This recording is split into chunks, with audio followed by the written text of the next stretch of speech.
assalamu alaikum bandiraɓe musidɓe tedduɓe caggal yettude Allah e julde rasulu sallallahu alaihi wasallam yettude nene baba kono kadi jetten halifa men diine halifa men aada ɓen yeewi en ko men Pindi TV tawteɓe nder e bowledi kala suɓiɓe Pindi TV gam humpito kono kay ɓen ɓe ganduɗa ko luppata ganduɗa tigui ngun roɓi ndu jaydeji moon holko sifa e kelle gaɗani jaydeji leydi Sénégal eɗen jadano hen debbo mo dara haaleyɓe bani men debbo ɓinguel men Aissata Ndiaye kono mo selli omon e jaam ma on jutumu ɗo ko ɓoyata en jetti jomiraɗo subhanahu wa taala kokkuɗen fartange sembe doole jotta ɗo yo oɗo subaka aljuma addana holko sifa kelle gadane oɗon dernier numéro walla rogere wattam e nder ndeɗo yontere tigui kowona ɗum ko heno wayno ganduɗa tigui gon hofgo juuɗe ɓen ɓe ganduɗa tigui ko dognoɓe walla mbiyanna joman otoji ɗo e nder leydi Sénégal ko ɗum de woni ko jayniyankoɓe leydi Sénégal yoga hen ko hen tigui ɓuuri artude kono kay ya bandiraɓe musidɓe tedduɓe guditirten oɗo subaka ko nden jayde guendire le soleil national ɓe gatti tigui guddidgol oɗon institut de défense du Sénégal ɓe mbi ko nouveau jalon dans la formation militaire hoore lendi Macky Sall waɗi konguiɗi waggini oɗon mission mo ganduɗa tigui formation walla mbiyen ɓen hebloɓe tigui ganduɗa ko élite militaire ɗo e nder leydi men Sénégal warti no hanniri ni kono kay jani ko le soleil jillimo ndi leydi ndi wonande Sénégal kono kay din leydi tawtendi e nder Sénégal wiite ko la Gambie ɓe mbiti non walla mbiyanna ɓen ene keɓa noon tigui ganduɗa ko ɗiɗon sumgoji mumen ganduɗa ko leful laamu mabɓe ene wayno noon ene ɓuuri hen sembude on hooreji leydi mabɓe biyeteɗo tigiya on mo ganduɗa tigui wiite ko Adama Barrow les échos e oɗo subaka ɓe garti tigui koye ɗeɗon caɗele ganduɗa tigui ene tawe oɗon secteur transport leydi men Sénégal yadude tigui natal on jagorɗo yaha gara gono kay yaha ngara leydi ɗo e nder leydi men Sénégal transport terrestre o wiyete ko Mansour Faye ene wayno noon hayso tawi ɓe keeɓino joddade ganduɗa tigui e ɓen ɓe ganduɗa ardiɓe oɗon fannu yaha ngara kono de pamodiral waɗani ɗum saabi tigui ɓe mbi ko Mansour Faye sur le sable o yaltini kin diasin kano ko yiya walla mbiyenna so tawi diwti masala wontare tigui ko haala ƴegguka walla mbiyenna ɗum ko caggal nde maslodire ɗiɗon transport uji en kono de o sakkitaki tigui hebde ganduɗa tigui ɗum ko wiite pamam wiya ɗum ne tawe hello neɓo nden jayde ganduɗa tigui les échos caggal kamɓe garti e natal hoore lendi on audience mo hokkuno gomu QDIS cadre unitaire de l'islam du Sénégal ɗon société civile hen hay réseau ganduɗa ko sigil jiguen e oɗon charte de la paix gam kay cifgol mum kono hoore lendi arti tigui e sembitinde wiide tigui ganduɗa ko ɓen yo kormo no fewi oɗon état de droit on constitution dosgal leydi men Sénégal kono kay o woggini oɗon opposition ɓe lundiɓe leydi Sénégal ɗum ne tawi hello jooɓo nde ɗo jayde les échos l'observateur jayde Youssouma jiguen arti ha joni oɗon transport e oɗon grève de la faim ɓe mbi ko grève mo gasata grève illimité ɗum de woni ko tawete nder ɗo jayne kono ɓe mbi ko cadre unitaire des transporteurs waɗi boycotté ɗiɗon négociation ngaji on maslaha mo ganduɗa tigui ɓe joddinomo oɗon jagorɗo kono de wattinaki ɓe famodirde ɓe e oɗon jagorɗo Mansour Faye ɗum ko caggal mot d'ordre mo 48 heures balɗe ɗiɗi joni de ɓe batti ɗum ganduɗa kay ko illimité woni sababu jayne koɓe Youssouma jiguen mbi ko transport la grève de la faim wayno noon hay goto soit andude honde grève fo jogor gasde Mansour Faye on jagorɗo kongi mum ene tawa tigui nata ganduɗa ko ndeɗon jayne o ko laamu ngum jetto peeje pelliti mum gam kayya webtinande ganduɗa kay ko ɓesgu Sénégal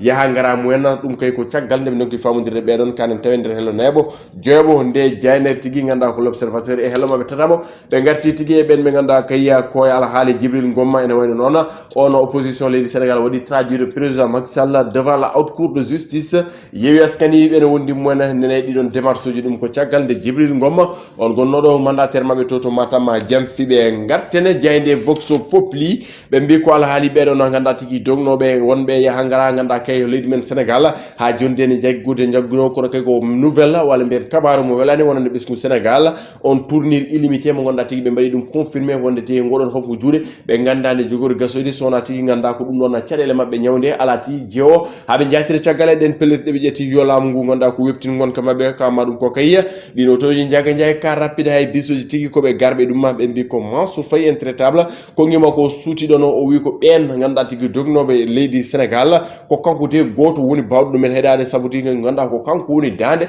walla mbiyen woni tergal ganduɗa joɗiniɗo laamu ngu gam yo toppiro gueɗe mabɓe wadde mbiyen Mansour Faye wiɓe koɓe mbawno heɗade ɗum kalkene wawi wonde hen ganduɗa tigui ɓe garteno hannit ni caggal ɗum e hello tataɓo nden jayde vox pop ɓe mbi ko yewi askan wi fait faux de tout bois ene wayno ɓe kuɓɓi leɗɗe ɓe cari ɓe jaahe ɓe keltiya ɓe keli ene wayno noon alhaali Déthié Fall waɗi annoncé ko citation directe contre l'ex mandataire to Matam mo gonɗa tigui jam fimiɓe kono kay yiyame oɗo saaha takko hoore lenni Macky Sall mo gonɗa tigui bisminoma on gorko Djibril Ngom e nder audience ene wayno de ɗum woni ko yoɗaniɓe ɓe mbi ko préfet ji kam ganduɗa ko préfet ji leydi Sénégal calima ganduɗa tigui wadde suivre oɗon cour d'appel e alhaali oɗon Djibril Ngom ɗum de musiɓe kamɓe ganduɗa tigui terɗe yewi askan wi quotidien le quotidien de Madiambal Diagne ɓe gatti oɗon grève d'accélérateur ɓe mbi ko modorto mo gonɗa tigui waɗama prorogé sin je ene wayno joni ha joni ɓe ganda holde jogoɗo artude kono kay woni nimsa e oɗon jagorɗo Mansour Faye Kane hello tataɓo nde ɗon jayde ene wayno jaydenkoɓe Madiambal Diagne ɓe mbi ko hol pourvoi en cassation des préfets et sous-préfets yewi askan wi charge le président Macky Sall ɗum ne tawi nder hello jeeno nde ɗon jayde las quotidien oɗo subaka grève illimité ɓe de custre cadre unitaire ganduɗa koye des syndicats transporteurs du Sénégal e ono wayno ɓe mbi ko ha joni de suwa gassa saabu tigui ɓen enen jokkino adude no gam kay piɓani yatirde caggal e oɗon ganduɗa tigui mot d'ordre mumen piɓani yatirde caggal e oɗon grève illimité caggal kane hello sappo e ɗiɗo jaynen koɓe lasta garti koye oɗon fannu coftal ɓalli ɓe mbi ko o Amdi Moustapha Faye on mo gonɗa tigui jeeno e baroɗe leydi men Sénégal e épopée 2002 o wi ko Pape Abdou Cissé ɓuuri tigui ganduɗa ko Kalidou Koulibaly Pape Abdou Cissé est meilleur que Kalidou Koulibaly ɗin ko kongi Amdi Moustapha Faye jayni enquête ɓe garti tigui ganduɗa ko eɗen caɗele tawateɗe e oɗon bogne biteɗo poste finance ene wayno la poste au bord de l'implosion caggal tigui ganduɗa ko oɗon gardiɗoɗo poste waɗede limosé kono kay eɗen koppereje gujjat ton 1,5 milliard koppereje men CFA ono wayno oɗon deuxième directeur général waɗama écarté ɗum ko caggal nde ganduɗa tigui sali wadde ganduɗa kay ko lamnude oɗon alhaali ɗum te saabi ko ittimo ɗum jadugol pellital Abdoulaye Bibi Balde mo gonɗa tigui ko kañum ardi poste ɗum tawi hello tataɓo ndenon jayde enquête libération no kewɗen wiide so wona scandale tan ko révélation ɓe garti tigui e wadde révélation e ganduɗa tigui on limogeage brutal et illégal mo directeur général des postes finance représailles contre la transparence ɗum de saabi guettugol oɗon gorko kono kay waɗama félicité ko oɗon conseil d'administration wonno ko ñande 25 novembre gono kay joni o waɗama viré taw kay waɗimo viré no mbiɗen ni ko Abdoulaye Bibi Balde 1er décembre ɗum ko caggal wadde début scandale financier e nder tigui oɗon poste mo leydi men poste finance mo leydi Sénégal ɗum de woni ko jayni en koɓe libération gaddi oɗo subaka Aissata Ñaani o heewi wiide jaydi stade coftal ɓale ko kayre tigui uddata damal ene wayno noon ɓe gaari natal on gorko mo ganno e Diourbel gorko mo Napoli ene wayno ko Kalidou Koulibaly que vaudrait le Sénégal sans ses indispensables holno jogori wade so tawi tigui Ismaïla Sarr so tawi Krépin Diatta so tawi tigui ganduɗa ko ngal bafal jamdi Kalidou Koulibaly kañumen kala ganduɗa ko jogorani yaade oɗon kanna beele de ganduɗa wonanta hen caɗele beele ganduɗa tigui ma Sénégal ɗamina noɗo ma ƴettu oɗon coupe beele ko on Sénégal yiide hen beele ala ko tekmata beele ala ko ngakkata soɓe jaaha wodat tigui ko ngakkata kono kay Kalidou Koulibaly wondude Ismaïla Sarr ɗaminaka yaade ɗumen tigui ganduɗa koye nder oɗon guelɗon kawguel Allah ko alamu kono kay en ñaguima jomiraɗo subhanahu wa taala yo Allah sellimi dow jaam ɓe garta ɓe jahanen oɗon coupe d'Afrique siftinde bandiraɓe ngel kawgel fuɗɗoro le 9 janvier ndundi no paaɗen ko nden tigui wonde fuɗɗoro so haaji de jomiraɗo subhanahu wa taala to leydi Cameroun ko ton tigui yuɓɓinte on coupe d'Afrique des nations ganduɗa tigui ko toon wonoyta caggal ɗum jani en koɓe stade garte natal dos Aveiro wiyete ko Cristiano Ronaldo ha joni jokki wadde golle payɗe ɓe garte tigui Portugal Manchester United wonude Arsenal ɗum ko hanki wonno to Old Trafford en woni Cristiano Ronaldo heeɓi fartange loggude e ɗiɗon bituji ganduɗa ko ngal poddal Manchester fiɓe bituji tati e ɗiɗi kono Cristiano Red Devil waɗimo tigui relancé o heeɓi ganduɗa ko bituji temedde jeetati e bituji temedde jeetati e goho ɗum ɗon ganduɗa ko record mo ganduɗa tigui so rentaki joni ita beydena o ganduɗa tigui ko kañum ardimo ɗum woni ko tawte ɗon ene nder ɗon jaydi stade musidɓe tedduɓe caggal kan en gartat e duwnade ɓesgu Sénégal duwonden on fonno coftal ɓalli duwonden ganduɗa tigui ɓen heeɗotiɓe athlétisme duwonden tigui ganduɗa ko yeewa ɓesgu Sénégal ɓen ɓoyɓe yidde coftal ɓalli kono kay on gorko mo ganduɗa tigui ala ko waɗani fonno coftal ɓalli o wiyete ko Lamine Diack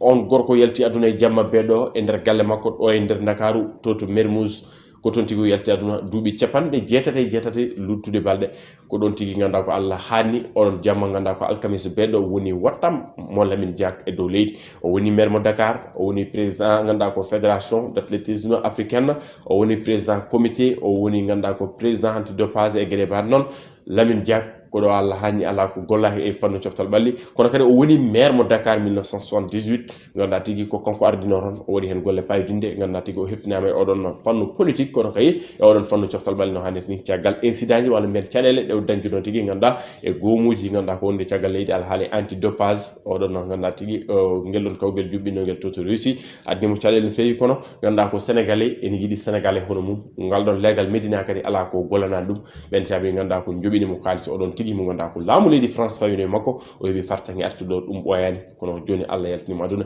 eɗen mbiya yo toon won foftorde makko Allah yurmomo yafomo no yurmiri adiɓe Allah harnamo aljanna wattamo e mayɓe malaɓe rasulu sallallahu alaihi wasallam won koddude makko ko amma ɗum ko kay en calmini ganduɗa tigui nene men mama Hady Gueye Yaya ganduɗa tigui en tawi to leydi France kono kay